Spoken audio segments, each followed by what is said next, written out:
Everybody welcome eight rocket study. आज हम बेटा करेंगे, टॉपिक है हमारा एनालॉगी टेस्ट। टॉपिक का नेम है एनालॉगी टेस्ट, ठीक है। एनालॉगी टेस्ट में जनरली होता क्या है देखना है पहले हमें, ठीक है। उसके बाद इसके क्वेश्चन करेंगे। एनालॉगी टेस्ट में क्या करना होता है, comparison of the features. Comparison of the features, जो भी क्वालिटी गिवन होगी ना ऑब्जेक्ट्स की, उनका क्या करना है, कंपैरिजन करना है।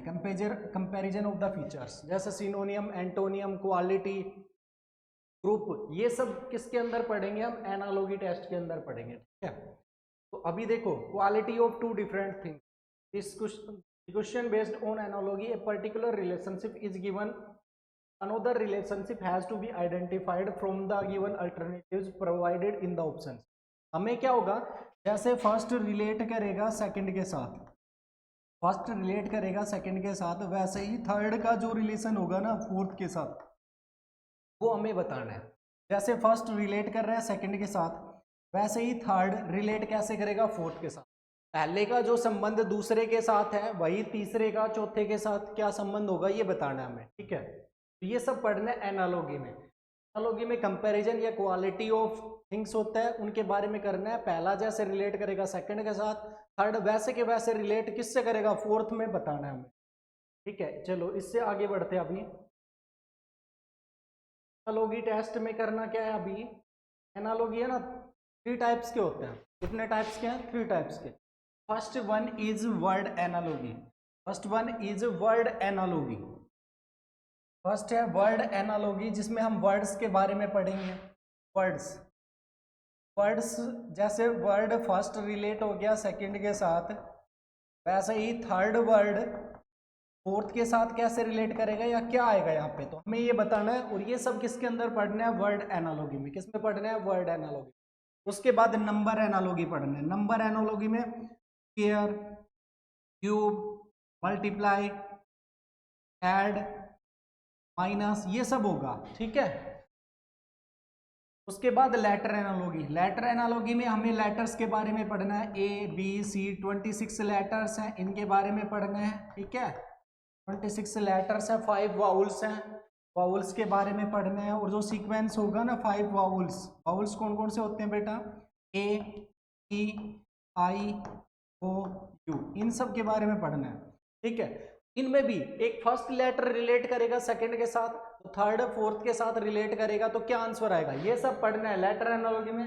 लेटर्स के बारे में पढ़ेंगे लेटर एनालॉगी में, वर्ड्स के बारे में पढ़ेंगे वर्ड्स एनालॉगी में, नंबर में जो पढ़ना है वो वर्ड नंबर एनालॉगी हो जाएगा। एनालॉगी है वो three types, first one is word, second one is number, third one is letter. Clear है, ये सबको क्लियर हो गया होगा। चलो अभी करते हैं first question, सिनोनियम relationship. First analogy का वर्ड एनालॉगी का फर्स्ट जो टाइप है ना, वो आपकी स्क्रीन के ऊपर है। इसमें देखो फर्स्ट जो टाइप दे रखा है ना, वो है सिनोनियम रिलेशनशिप। इसके ऊपर बेस्ड है, ये सिनोनियम रिलेशनशिप के ऊपर बेस्ड है। सिनोनियम देखो, जैसे अभी इसने क्वेश्चन किया, turmoil is related to trouble. Turmoil किससे रिलेटेड है, ट्रबल से। In the same way tragedy is related to, तो ट्रेजेडी किससे रिलेट करेगी। अब हमने यहाँ पे चेक कर लिया कि हमारे पास दे रखा है टर्मोइल, तो टर्मोइल का मतलब क्या होता है, टर्मोइल जैसे ट्रबल से रिलेट कर रहा है। टर्मोइल और ट्रबल दोनों के दोनों, ठीक है। ट्रबल का मतलब होता है समस्या में होना, ठीक है। ट्रबल का मतलब समस्या उत्पन्न हो जाना। टर्मोइल का भी सेम मीनिंग है, तो दोनों के दोनों कैसे वर्ड है, ये सिनोनियम है। कैसे है, सिनोनियम। तो सिनोनियम है, तो अब हमें बताना है ट्रेजेडी। ट्रेजेडी का मतलब होता है बेटा हादसा, तो इसका सिनोनियम क्या होगा, तो tragedy is related to, turmoil is related to trouble, in the same way tragedy is related to disaster. किससे रिलेट करेगा, डिजास्टर से। टर्मोइल और ट्रबल दोनों सिनोनियम्स हैं, वैसे ही ट्रेजेडी और डिजास्टर भी क्या है, सिनोनियम है। क्लियर है, ठीक है। अबंडन, अब देखो अबंडन का सिनोनियम निकालेंगे तो क्या आएगा, लीव, फोरसैक या गिव अप। अबंडन का मतलब छोड़ देना, अबंडन का मतलब होता है छोड़ देना। ये इंपॉर्टेंट सिनोनियम्स है जो एग्जाम में पूछे गए हैं, वही लिखे हुए आपकी स्क्रीन पे, तो इनको याद कर लेना। अबंडन का मतलब होता है छोड़ना, छोड़ देना। अबंडन का मतलब होता है छोड़ देना। क्लियर है, तो यहां से हो जाएगा लीव, फोरसैक, गिव अप, छोड़ देना। उसके बाद देखो एंगर, एंगर का मतलब होता है गुस्से में, तो यहां से हो जाएगा फुरी, रेज और व्रैथ। फुरी, रेज और व्रैथ तीनों का मीनिंग क्या होता है, गुस्से में। या गुस्सा करना, ठीक है। बिलीफ, बिलीफ का मतलब होता है विश्वास, बिलीफ का मतलब क्या होता है, विश्वास, क्लियर है, बिलीफ का मतलब विश्वास। तो यहाँ पे विश्वास, फेथ विश्वास होता है, कॉन्फिडेंस का मतलब भी होता है विश्वास, ठीक है। बिजी, बिजी का मतलब क्या रहता है, व्यस्त, बिजी का मतलब होता है यहाँ पे व्यस्त, व्यस्त। इंगेज्ड होना, बिजी रहना, ऑक्यूपाइड, स्पेस ऑक्यूपाइड कर लेना, कोई खाली ना हो तो उसको भी बोलते हैं बिजी, ठीक है। बिजी, इंगेज्ड और occupied, these are synonyms.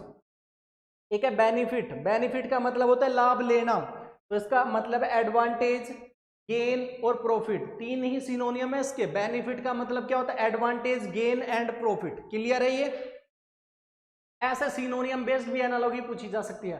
Turmoil trouble से रिलेट कर रहा है तो ट्रेजेडी किससे रिलेट करेगा, डिजास्टर से, क्लियर हो गया, ठीक है। चलो अभी आगे बढ़ते हैं। अबेंडन का मतलब छोड़ देना, एंगर का मतलब गुस्सा करना, ये सारे के सारे सिनोनियम्स हैं। फुरी, रेज, ब्रेथ, एंगर के या बिलीफ का फेथ, कॉन्फिडेंस हो जाएगा। बिजी का इंगेज और ऑक्युपाइड, बेनिफिट का एडवांटेज, गेन और प्रॉफिट, क्लियर है क्या? चलो अब देखो हमने कर लिए सिनोनियम बेस्ड एनालॉजी, अब इससे आगे बढ़ते हैं तो दूसरी एनालॉजी है एंटोनियम बेस्ड। एंटोनियम, एंटोनियम का मतलब होता है विपरीतार्थक शब्द, ठीक है, इसके बेस्ड करते हैं। तो इसमें दे रखा है poor is related to rich, poor का संबंध किसके साथ है, रिच के साथ। गरीब का संबंध धनी के साथ है। तो in this way we can, win is related to, तो विन किससे रिलेट करेगा, ये बोला है इन्होंने। पुअर किससे रिलेट कर रहा है, पुअर का मतलब होता है बेटा गरीब, गरीब किससे रिलेट कर रहा है, धनी से, रिच पर्सन, ठीक है। In the same way win is related to, तो विन मतलब जीतने वाला या विजेता, विन जीतना, इसको क्या कह सकते हैं, जीतना भी बोल सकते हैं, जीतना, विन का मतलब होता है जीतना। इज रिलेटेड टू, तो देखो पुअर का एंटोनियम हो गया रिच, पुअर का एंटोनियम है रिच, तो वैसे ही विन, विन का मतलब जीतना, तो लॉस का मतलब क्या हो जाएगा, हारना, ठीक है। तो ये दोनों के दोनों क्या है, एंटोनियम है। जैसे पुअर रिलेट कर रहा है रिच के साथ, वैसे ही विन का एंटोनियम हो जाएगा लॉस, ठीक है, हारना, क्लियर है। तो ये एंटोनियम बेस्ड है एनालॉजी, इसको भी कर लेना है आपको। अब देखो कुछ एक वर्ड्स ऐसे हैं जो एग्जाम में आए हुए हैं, इंपॉर्टेंट है, इनको रिवाइज करना है आपको एक दो बार, मैं आपको करवा रहा हूं कुछ। देखो जैसे first one is about, about का क्या हो जाएगा बेटा, अबाउ का मतलब होता है ऊपर, बिलो का मतलब होता है नीचे, इसका मतलब होता है ऊपर और इसका मतलब होता है नीचे। अबाउ का एंटोनियम हो जाएगा ऊपर, अबाउ का मतलब होता है ऊपर, बिलो का मतलब होता है नीचे। अटैक का मतलब हमला करना, इसका होता है हमला करना, ठीक है। और डिफेंड का मतलब बचाव करना। दीज आर एंटोनियम, अटैक का हो जाएगा डिफेंड और अबाउ का हो जाएगा बिलो, ठीक है। एंशिएंट, जो पुरानी चीजें होती है ना उनको बोलते हैं एंशिएंट। मॉडर्न, जो नई चीजें होती हैं मॉडर्न।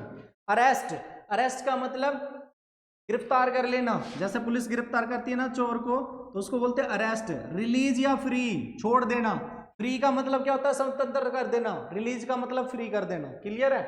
चीयरफुल, चीयरफुल का मतलब क्या होता है, खुश हो जाना, ठीक है, चीयरफुल। और ग्लूमी मतलब उदासी छा जाना। तो these are antonym words which are important for our examination preparation, exam की प्रिपरेशन के लिए ये वर्ड है ना इंपॉर्टेंट है, तो इनको आपको कर लेना। अबाउ का एंटोनियम हो जाएगा बिलो, अटैक का हो जाएगा डिफेंड, एंशिएंट का हो जाएगा बेटा मॉडर्न, अरेस्ट का हो जाएगा रिलीज और फ्री, चीयरफुल का हो जाएगा ग्लूमी। चीयरफुल मतलब आदमी खुशी अवस्था में रहता है उसको बोलते हैं चीयरफुल, और ग्लूमी का मतलब होता है उदास अवस्था में, क्लियर है। तो ये दूसरी कि ना वो एनालॉगी बेस्ड थी, एंटोनियम बेस्ड। चलो आगे बढ़ते हैं। अब देखो वर्ड बेस्ड एनालॉगी में पहले हमने कर लिया सिनोनियम टाइप, एंटोनियम टाइप, अभी करेंगे country and currency, country and currency. तो इसमें इनमें कैसे करना है आप देखो, जैसे फर्स्ट क्वेश्चन इसमें दे रखा है कंट्री और करेंसी का, Japan is related to yen, Japan किससे रिलेट कर रहा है, येन से। Then Brazil is related to, तो ब्राजील किससे रिलेट करेगा। अब हमने यहाँ पे पता लगाया कि जापान की करेंसी है ना येन होती है, जापान की करेंसी क्या होती है, येन होती है। तो यहाँ पे जापान किससे रिलेट कर रहा है, येन से, जापान रिलेट कर रहा है येन से। Then Brazil is related to, तो ब्राजील किससे रिलेट करेगा, जापान अगर येन से कर रहा है, ब्राजील करेगा रियल से, ब्राजील किससे करेगा, रियल से। अब आपको पता चल गया जापान की करेंसी क्या है, येन है, तो ब्राजील की क्या हो जाएगी, रियल। ठीक है, ब्राजील की क्या हो जाएगी, रियल। तो ये करेंसी है, ये क्या है, करेंसी। जापान की येन, ब्राजील की हो जाएगी रियल। क्लियर है? चलो इससे आगे बढ़ लेते हैं। देखो जैसे अभी है ना, कुछ इंपोर्टेंट कंट्रीज हैं, उनकी करेंसी को माइंड में रखना है और रिवाइज करते रहना है। देख लो एक बार कंट्री, अफगानिस्तान की क्या हो जाएगी बेटा, अफगानी। अफगानिस्तान की करेंसी क्या है, अफगानी। अफगानिस्तान की अफगानी हो जाएगी। इससे नेक्स्ट कंट्री हमारे पास ऑस्ट्रेलिया, ऑस्ट्रेलिया की Australian dollar, Australian dollar. Afghanistan की अफगानी, ऑस्ट्रेलिया की ऑस्ट्रेलियन डॉलर। भूटान की क्या हो जाएगी, नगुल्ट्रम, नेगुल्ट्रम। ठीक है, भूटान की नगुल्ट्रम। इंडिया की आप सभी को पता है, इंडिया की होती है रुपी, इंडिया की क्या होती है, रुपी। नेपाल की भी रुपी, नेपाल की भी rupee. India and Nepal have both currencies rupee. Bhutan currency ngultrum होती है, ऑस्ट्रेलिया की ऑस्ट्रेलियन डॉलर, और अफगानिस्तान की क्या होती है बेटा, अफगानी। तो ये आपको याद कर लेनी है, अफगानिस्तान अफगानी, ऑस्ट्रेलिया की Australian dollar. India and Nepal both have currency rupee and Bhutan की करेंसी होती है नेगुल्ट्रम। क्लियर है? तो ये आपको याद कर लेनी है। ठीक है, करेंसी और भी देशों की जो इंपॉर्टेंट आपको लगती है एग्जाम में आई हुई है, उनको भी कर सकते हो आप। ये मेनली इंपॉर्टेंट है जो एग्जाम में पूछे जाते हैं। अब देखो एनालॉगी टेस्ट, कुछ एक ग्रुप के ऊपर भी क्वेश्चन पूछा जाता है कि ये उस ग्रुप से रिलेट कर रहा है, तो आपको कोई एनिमल दे दिया, ये कौन से ग्रुप से रिलेट करेगा, तो एनालॉगी बेस्ड ऑन ग्रुप्स, उसी का क्वेश्चन है अभी आपके स्क्रीन के ऊपर। और इसमें बोला है herd is related to cattle in the same way flock is related to. Herd किससे रिलेट कर रहा है, कैटल से। In the same way flock is related to, herd का संबंध कैटल से है, तो फ्लोक किससे रिलेट करेगा, ये बोला गया है इसमें। क्लियर है? तो आपको देखना है, तो ये वर्ड एनालॉगी का ही है। इसको देखो कैसे करना है आपको। फर्स्ट इसमें बोल रखा है कि कैटल, कैटल का जो ग्रुप होता है बेटा उसको क्या बोलते हैं, कैटल का जो ग्रुप होता है उसको बोलते हैं हार्ड। क्या बोलते हैं, हार्ड। कैटल के ग्रुप को बोलते हैं herd. In the same way flock is related to, तो फ्लोक किसको रिलेट करेगा, फ्लोक के ग्रुप को क्या बोलते हैं, फ्लोक। फ्लोक है ना, सिप के ग्रुप को बोलते हैं, सिप के ग्रुप को क्या बोलते हैं, फ्लोक। सिप, सिप के ग्रुप को क्या बोलेंगे, फ्लोक। फ्लोक किससे रिलेट करेगा, सिप से करेगा। ठीक है, अभी आपको कुछ एक ग्रुप है ना वो याद कर लेना है। जैसे कैटल के ग्रुप को बोलते हैं हार्ड, वैसे ही सिप के ग्रुप को क्या बोलते हैं, फ्लोक। क्या बोलते हैं, फ्लोक। वैसे ही देखो कुछ एक गुड्स होंगे, गुड्स के ग्रुप को क्या बोलेंगे, स्टॉक। क्या बोलेंगे, स्टॉक। गुड्स के ग्रुप को बोलेंगे स्टॉक। वैसे ही सोल्जर्स के ग्रुप को बोलेंगे आर्मी। प्यूपिल्स के ग्रुप को बोलेंगे क्लास, प्यूपिल्स के ग्रुप को क्या बोलेंगे, क्लास। सोल्जर्स को आर्मी, गुड्स को क्या बोलेंगे, स्टॉक। सिंगर, सिंगर को क्या बोलते हैं, चोरस। ठीक है, सिंगर का जो ग्रुप होता है जिसमें सिंगर होते हैं 10 15 20 जितने भी सिंगर होते हैं, तो उनको क्या बोलते हैं, चोरस। ठीक है, वैसे ही सेलर्स के ग्रुप को क्या बोलते हैं, क्रू। सेलर्स के ग्रुप को क्या बोलते हैं, क्रू। जो सेलर्स होते हैं उनके ग्रुप को बोलते हैं क्रू। सिंगर के ग्रुप को बोलते हैं चोरस। प्यूपल्स के ग्रुप को बोलते हैं क्लास। सोल्जर्स को आर्मी। गुड्स को क्या बोलते हैं, स्टॉक। ठीक है, और ये आपको जनरली याद कर लेना है, ये वाला हार्ड। कैटल के ग्रुप को हार्ड, सिप के ग्रुप को क्या बोलते हैं, फ्लोक। क्या बोलते हैं, फ्लोक। क्लियर है? तो ग्रुप भी जनरली आपको याद कर लेने हैं, एनालॉगी में ग्रुप भी पूछे जा सकते हैं। ठीक है, तो ये सभी आपको याद होने चाहिए। क्लियर है? अभी आगे देखते हैं। ये रहा, देखो इसमें क्या है, एनालॉगी में यूनिट बेस्ड क्वेश्चन भी आ सकता है। यूनिट, अब फर्स्टली हमने कर लिया सिनोनियम, एंटोनियम, दोनों टाइप कर लिए। उसके बाद फिर हमने कंट्री एंड करेंसी कर ली। फिर हमने ग्रुप्स के बारे में पढ़ लिया कि कैटल के ग्रुप को क्या बोलते हैं, हार्ड बोलते हैं। सिप के ग्रुप को क्या बोलते हैं, फ्लोक बोलते हैं। गुड्स के ग्रुप को क्या बोलते हैं, स्टॉक बोलते हैं। तो ऐसे ग्रुप याद कर लेना है। ठीक है, उसके बाद अभी जो क्वेश्चन आपके सामने है, volume is related two litre. Volume का जो संबंध है वो लीटर के साथ है। वॉल्यूम का संबंध किसके साथ है, लीटर के साथ। In the same way power is related to, तो पावर का संबंध किसके साथ होगा। अब देखो वॉल्यूम को जो मेजर करते हैं जनरली हम किस में करते हैं, लीटर में करते हैं। वॉल्यूम को किस में मेजर करते हैं, volume is measured in litre. जैसे अभी हम दूध, पानी, इन सब की वॉल्यूम होती है। ठीक है, और उस वॉल्यूम का को मेजर करते हैं ना, वो लीटर में करते हैं बेटा। In the same way power is related to, तो पावर किससे रिलेट करेगा, ये बोल रहा है। तो वॉल्यूम को मेजर करते हैं हम लीटर में, तो पावर किस में मेजर्ड होती है? वाट में। आपने देखा होगा इलेक्ट्रिसिटी मीटर में किलो वाट आवर, 9 वाट, इलेक्ट्रिसिटी के जो बल्ब होते हैं 9 वाट का, 6 वाट, 7 वाट ऐसे होते हैं, तो वाट में मेजर करते हैं पावर को, ठीक है, पावर को मेजर करते हैं वाट में, वॉल्यूम को मेजर करते हैं लीटर में। क्लियर है? अब आप देखो जैसे लेंथ की यूनिट क्या होगी बेटा? लेंथ की यूनिट होगी यहाँ पे मीटर, मास की क्या हो जाएगी? किलोग्राम, टाइम की क्या हो जाएगी? सेकंड, ठीक है। वैसे ही वर्क एंड एनर्जी, वर्क और एनर्जी की क्या हो जाएगी? जूल। इलेक्ट्रिक करंट हो जाएगा एम्पियर, और टेम्परेचर को किस में मेजर करते हैं? केल्विन में। तो ये सम बेसिक्स यूनिट्स हैं जिनकी यूनिट आपको याद कर लेनी है, ठीक है। लेंथ को मेजर करते हैं मीटर में, मीटर सेंटीमीटर में करते हैं, लेकिन जनरली एसआई जो यूनिट है ना वो मीटर होती है, तो मीटर को याद करना है। लेंथ को मेजर करेंगे मीटर में, मास किलोग्राम में मेजर होता है, टाइम सेकंड में, वर्क एंड एनर्जी, वर्क और एनर्जी, वर्क भी जूल में होता है, एनर्जी भी जूल में होती है। Work and energy both have same unit and that is called joule. Electric current को किस में करते हैं? एम्पियर में, और टेम्परेचर को किस में करते हैं? केल्विन में, ठीक है। तो ये सम बेसिक यूनिट्स हैं जो आपको याद होनी चाहिए। चलो आगे बढ़ते हैं। अभी देखो कुछ वर्कर्स एंड टूल रिलेशनशिप भी हैं जिनको आपको याद करना है, कौन से वर्क का कौन सा टूल संबंध रखता है, ठीक है। वर्कर एंड टूल, ठीक है। वर्कर से कौन सा टूल रिलेट करेगा? जैसे इसमें दे रखा है gun is related to soldier, gun का संबंध सोल्जर के साथ है। In the same way pen is related to, तो पेन का संबंध किसके साथ होगा? ये पूछा है, ठीक है। पेन का संबंध, गन का जो संबंध सोल्जर के साथ है, वही पेन का संबंध किसके साथ होगा? गन सोल्जर के पास हमेशा रहती है ना, गन किसके पास रहती है? सोल्जर के पास। तो इसने बोला है पेन इज रिलेटेड टू, तो पेन किसके पास रहेगा? ये बोला है इन्होंने, ठीक है। पेन किसके पास रहेगा? तो इसमें नोटबुक, स्टेशनरी, राइटर या डॉक्टर, सबके पास बोला है। नोटबुक, स्टेशनरी, राइटर या डॉक्टर, तो राइटर के पास रहेगा हमेशा पेन। पेन किसके पास रहेगा? राइटर, ठीक है। डॉक्टर के पास तो कोई जरूरी नहीं है हो, लेकिन दवाई मेडिसिन वगैरह लिखने के लिए किसका यूज करता है? वो पेन का यूज करता है, ठीक है। नोटबुक में नहीं होगा पेन, स्टेशनरी में तो होता है, लेकिन किसके पास रहेगा? जैसे सोल्जर के पास गन रिलेट कर रही है, वैसे ही पेन हमेशा राइटर के पास रहेगा, क्योंकि राइटिंग करता है ना, वो बुक्स वगैरह लिखता है, उसी को क्या बोलते हैं? राइटर बोलते हैं बेटा। क्लियर? तो गन जैसे सोल्जर के साथ रिलेट करती है, वैसे ही पेन किसके साथ रिलेट करेगा? राइटर के साथ। क्लियर है ये सबको? अब आगे देख लो। टेलर का जो संबंध होता है ना, वो निडल के साथ होता है। किसके साथ होता है? निडल आप जानते हैं, सुई। सुई का संबंध किसके साथ होगा? टेलर के साथ। पेन का संबंध किसके साथ होगा?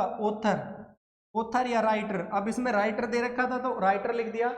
पेन का संबंध ऑथर के साथ भी होता है। तो इधर वर्कर दे रखे हैं, उधर टूल दे रखे हैं, जिनको आपको याद कर लेना है, ठीक है। कारपेंटर का संबंध किसके साथ होगा? सा के साथ, ठीक है। वैसे ही वुड कटर का संबंध किसके साथ होगा? एक्स के साथ, ठीक है। स्कल्पचर का संबंध किसके साथ होगा? चिजल के साथ, CHISEL, चिजल के साथ। क्लियर है? ऑथर का संबंध पेन के साथ होगा, टेलर का संबंध नीडल के साथ, क्योंकि दर्जी बगैर सुई के क्या करेगा? कुछ नहीं कर सकता। सुई से तो सिलाई करता है, तो सुई क्या है? एक टूल है, और वर्कर कौन है यहाँ पे? टेलर है, ठीक है। जिस प्रकार से गन, अब ये बंदूक है ना, ये किसकी थी? सोल्जर की। तो गन का जो संबंध सोल्जर के साथ है, वैसे ही हमें बताना था कि पेन किससे रिलेट करेगा। हमारे पास नोटबुक, स्टेशनरी, डॉक्टर और राइटर, 4 ऑप्शन थे ना। तो हमने अभी यहाँ पे देख लिया कि भाई ना तो स्टेशनरी हो सकता है, ना नोटबुक। स्टेशनरी में पेन तो होता है, लेकिन स्टेशनरी पेन को रखती नहीं है, जैसे सोल्जर गन को रखता है। क्लियर है? तो ना तो स्टेशनरी हुआ, ना ही नोटबुक हुआ, दोनों ही नहीं है। अब आगे बात डॉक्टर की। तो डॉक्टर क्या होता है भाई? डॉक्टर पेन रखते हैं, मेडिसिन वगैरह लिखते हैं, लेकिन परमानेंटली नहीं रखता अपने पास। तीसरी बात राइटर, हाँ, राइटर लिखने के लिए हमेशा अपने पास क्या रखता है? पेन रखता है। तो राइटर विल बी राइटर आएगा इसका आंसर, ठीक है। कुछ एक इंपॉर्टेंट वर्कर्स एंड टूल हैं जो आपको याद कर लेने हैं, वो आपकी स्क्रीन पे रहे। टेलर वर्कर है, उसको हमेशा निडल की जरूरत पड़ती है। वैसे ही ऑथर पेन, ठीक है। राइटर भी आएगा तो भी पेन। यहाँ पे ऑथर ऑप्शन में नहीं था, इसीलिए हमने राइटर को क्लिक किया, ठीक है। स्कल्पचर को सीजल की आवश्यकता पड़ती है, वैसे ही वुड कटर को एक्स की आवश्यकता पड़ती है, और कारपेंटर को किसकी आवश्यकता पड़ती है, सा की। तो ये अभी टाइप था ना हमारे पास वर्कर एंड टूल रिलेशनशिप था, कि टूल कैसे रिलेट करता है वर्कर के साथ, वर्कर कैसे रिलेट करता है टूल के साथ, ठीक है।